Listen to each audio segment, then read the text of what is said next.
Hello guys, ito ay simpleng tutorial lang para sa mga nandito sa Middle East na gamit ang kanilang SIM card. Kung meron kayong SIM card, kung kayo ay isang YouTuber, ito po kung gusto nyo magpa-member o magpalipad, ito po, pindutin nyo lang to kung magpalipad kayo ang $sign.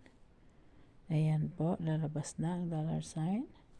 At kung sa member naman, dito may gifting tayo, super stickers, super chat. Kung pipindutin ko to, depende kung magkano ang lalabas. At depende rin sa aking pera na naroon natin. 10 SAR, lipat tayo sa kabila kung magkano. Ulit. Kung magkano ang ganun pa rin.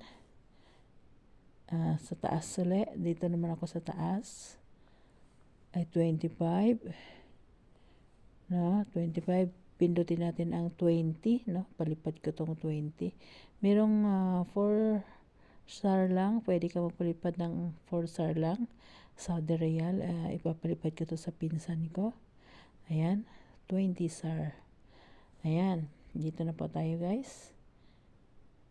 20 star. Ayan. 20 star no. Nagpalipad na ako. Lalabas yung pangalan. Halimbawa, itong ginamit ko na SIM card is TC.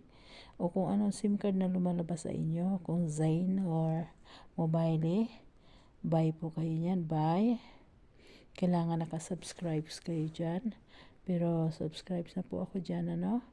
At dito ilagay mo na yung iyong password. Kung anong password na ginamit mo sa iyong YouTube. Ayan po guys ha. Diyan lang po. And thank you.